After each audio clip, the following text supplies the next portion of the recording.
In the last episode, I asked people to videotape questions, comments, or concerns and to send them to me directly. So I'd like you to consider recording via your smartphone video those comments, questions, or concerns and emailing them directly to me. Directly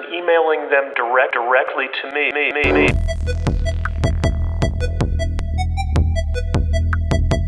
Hi Elliott, thanks so much for your video. I think you're raising really important questions here. Trygve Faste is an artist, designer, and educator working in Eugene, Oregon. I'm just on my way into work today, and I'm trying to collect my thoughts and comments for you. Perhaps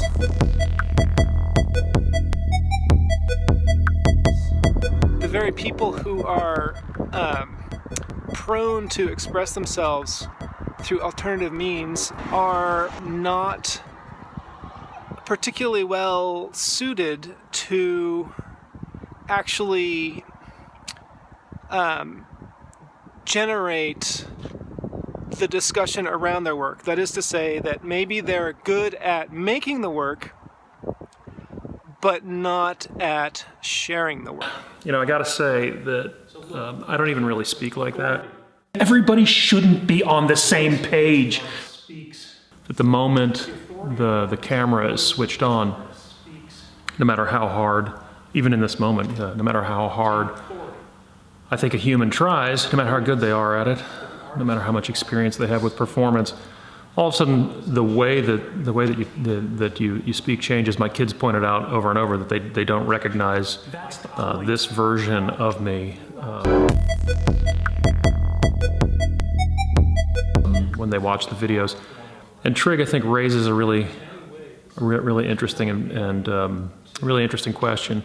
In my experience running a graduate program in design, I've found that I've had a number of incredibly talented graduate students over the course of about a 16-year period, a few of which literally did not possess the capacity, didn't possess the ability to formulate a cohesive English sentence. Their verbal acuity, their verbal intelligence was incredibly low. And I'm pointing this out because the individuals that I'm referring to were some of the most visually talented human beings that I've ever met. In a couple of the instances a couple of the individuals that I'm thinking of, their work was staggeringly intellectually stimulating and formally brilliant, and yet they did not possess that specific skill, that verbal skill. This kind of activity, I think, is necessary, I believe, in 2018. The idea of creating being able to see the creation of a platform for your work is a super important element of the work. It's part of the context of the work. Now, needless to say, not everyone does that, and I actually think that one of the frustrations that I felt in the process of the studio practice series is that so much of it is expository, so much of it is explanation, and so much of it is language. Understanding the nature and character of thought in the presence of the object is a key component in critical assessments language, where the real action and the real litmus test for a designer or for an artist, I believe, is actually in the work. I've spoken about that, but I'm going to show in a second, I'm going to show this cadmium orange scumbling or light dusting over a sap green underpainting, and to me, the incredible beauty of these two complementary colors and the incredible, insane saturation of a cadmium pigment is ineffable. It, in fact, is not contained by language. This douchebag here, I look at a lot of the ways that I express myself verbally in this series, and I think, why is the language so stilted and so highly stylized? I'm striving to get to a more conversational space, but more importantly, I want the actual litmus test. In the end, I want my work to be judged by the ineffable, those things that are not contained, that can't be contained by language.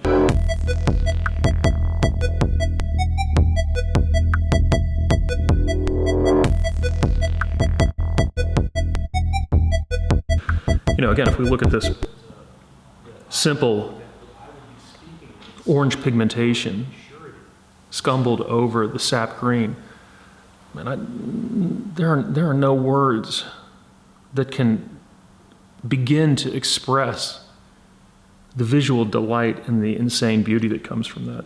So I think trig raises some really interesting issues. I think it's fair to say that not all artists are going to be good at getting their work out there and sharing it with the world. It might be suited to some people's strengths, but not to everybody. And at some point, as creative people, we need to rely on others who think that what we're doing is important and believe in it enough to share it. The tricky thing is, how do you get that sharing to happen without an added layer of mediation or alteration based on the ideas of the curators or the institutions in which it's going to be displayed? And I really don't want to sound like I'm complaining about the art world or being jaded or anything like that. I think it's just a realistic consideration to think about, is the system that artists have relied on so far working? All right, here's the deal. If you leave a comment below, smash the like button, hit the alarm icon, and share this video, I'll come to your house and wash your car. And if you live in an area with coniferous trees, I'll let you pelt me with pine cones while I'm doing it. So when it comes to the idea of art and design not being relevant in a cultural dialogue of important issues, I think that I'd like to hope that there's really good work going on out there. It's just not getting out in a meaningful way. And maybe it's time for artists to, even if it's not really in their nature or part of their current studio practice, to really think about the ways in which their work can make some kind of a meaningful impact beyond or outside of or somehow expanding or pushing the boundaries of what we currently understand to be the confines of the art world, such as the galleries and the museums. I think that there's so many more opportunities these days to take advantage of that might actually do a better job of articulating the content of the work in a much more meaningful way. And I don't know what those are. I think it's got to be very specific to the artists and designers and their practice and their concept. Anyways, Elliott, I really appreciate the work that you're doing in terms of raising these questions. And I love your videos. They always put me in a good mood. Thanks so much. I want to encourage you to use the comment section below. I've been a big fan of Trygve's work for coming on 10 years now.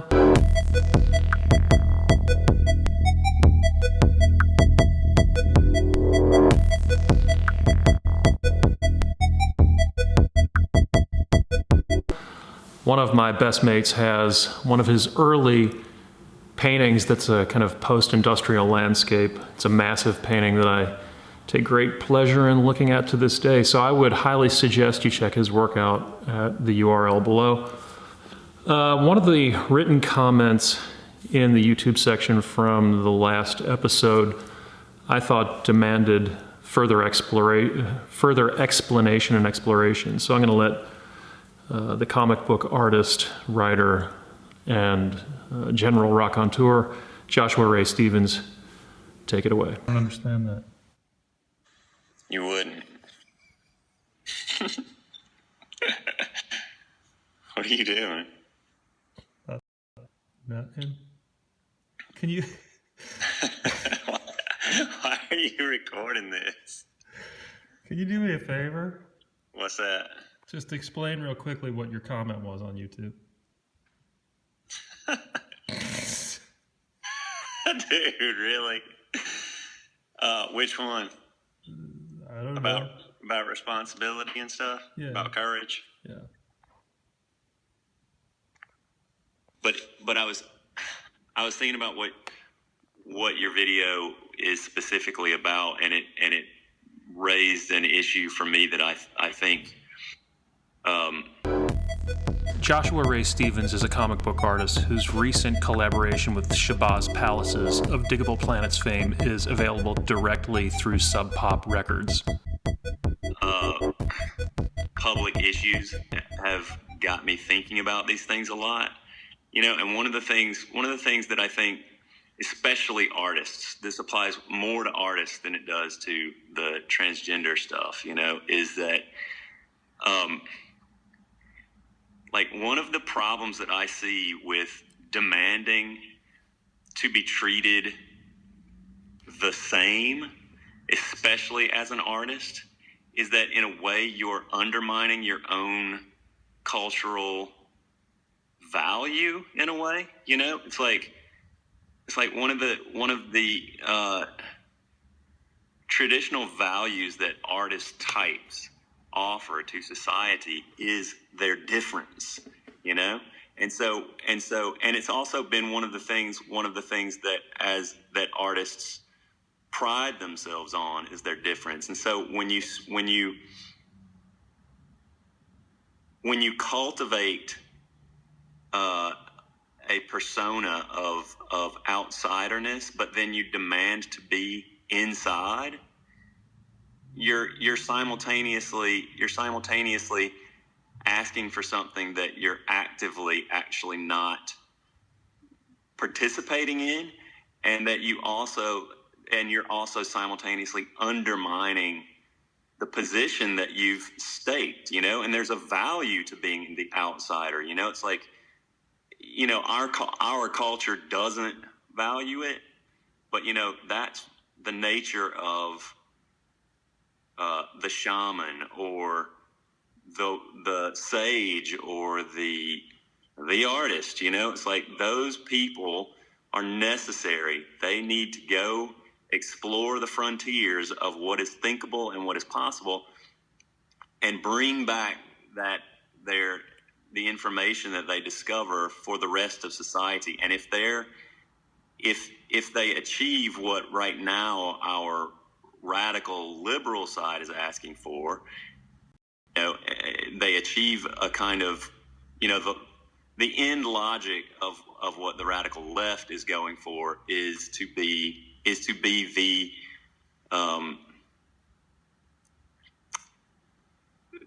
the dominant position. And from my perspective, it's like if you're opposed to the patriarchy, but you're trying to be dominant, that is exactly the definition of patriarchy. It's like patriarchy doesn't have to be male, or it doesn't have to be a male. It's masculine, and the whole it's like yin and yang. Patriarchy is the yang. That's the oppressive father, right? If you become the oppressive father, then you can't be the seeking mother anymore, right? So I think that artists particularly need to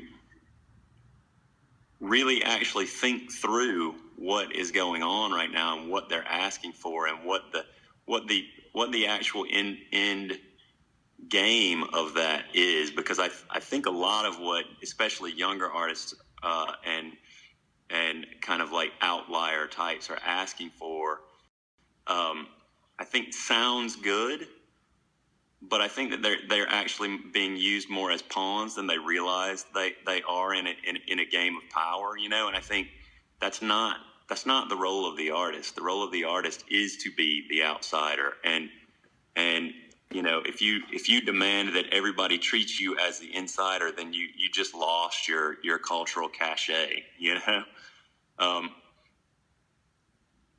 Yeah, I was just thinking about that. I think that is kind of, that more specifically relates to what you were asking for in your video. That artists take back their kind of cultural responsibility in a way. You know, it's like, that is your role. That's your responsibility. If you really want to be an artist, if you really want to be the different, then take pride in being the different and stop asking that everybody treats you like you're not, because you're giving every indication, all the signs are that you want to be different. So be it, you know, instead of looking at it as some sort of just another group, you know. It's just another, you know, I want my group to be the in group, but, you know, the whole value of the artist is not being the group, you know. It's seeking and exploring and sharing that information with the rest of us, you know. The comment, I don't know what you mean. The comment was there. I made the comment. What do you want to understand about it? Come on, man. Just recap. Why do you think that's courageous? If you think of it that way, it's courageous to confront the unknown, basically. And when, in your specific case, I saw it as not only confronting the unknown, but it like up to the level of courage to me, because you're also confronting and challenging what is the prevailing norm in your own world. So I think that's always hard to do. You know, it's not a trivial thing to do that. It's not. Isn't it the prevailing norm in your world too, or no? Well, I think it's more prevalent in academia. I'm not in academia anymore. You know, so yeah, it is, but like I'm not in a position where my livelihood depends on me going along with groupthink, you know? Yeah. And I don't know, I'm hesitant to say that because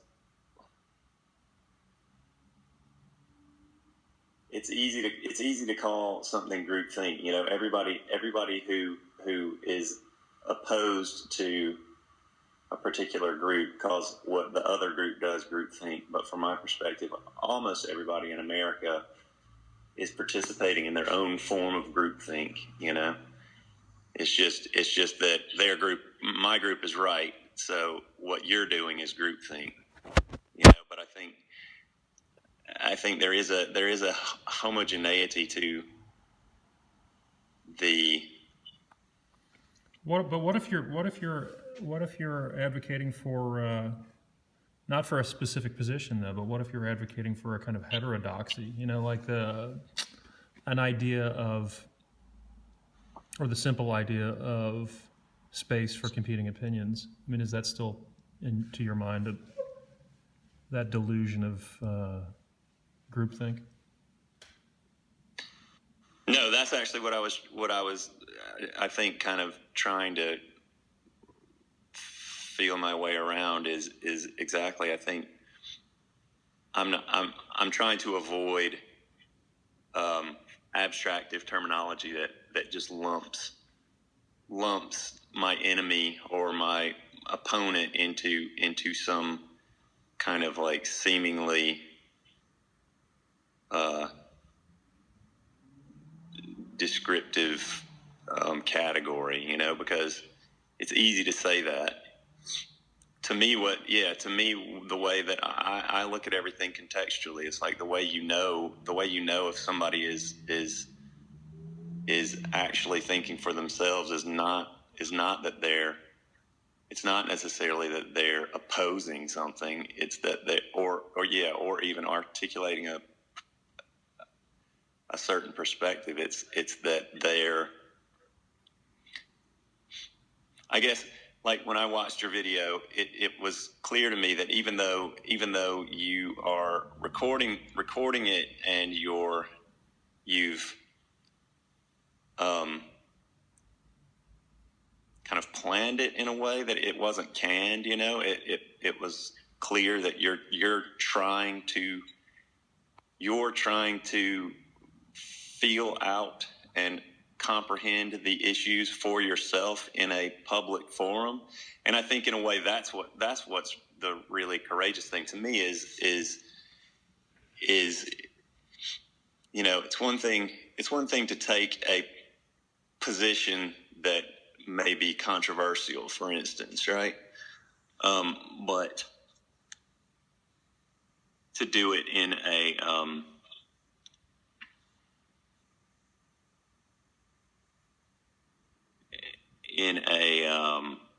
rote or mechanical or prescribed way, you know, like Donald Trump is an example of someone who is very at ease with being controversial. And I think a lot of his supporters mistake that for being truthful, you know, for being honest, or for being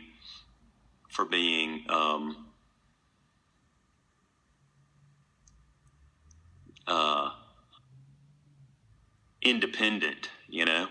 And I don't see it. I don't see that at all. To me, he seems to be more of a symptom of some form of psychological disease than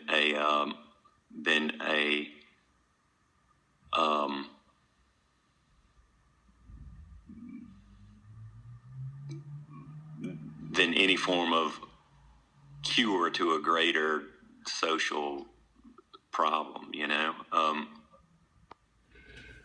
I mean, that seems obvious to me. You know, there's no coherence in anything he does or says. So that to me is an undeniable sign of pathology. You know, what I'm talking about is somebody who's willing to risk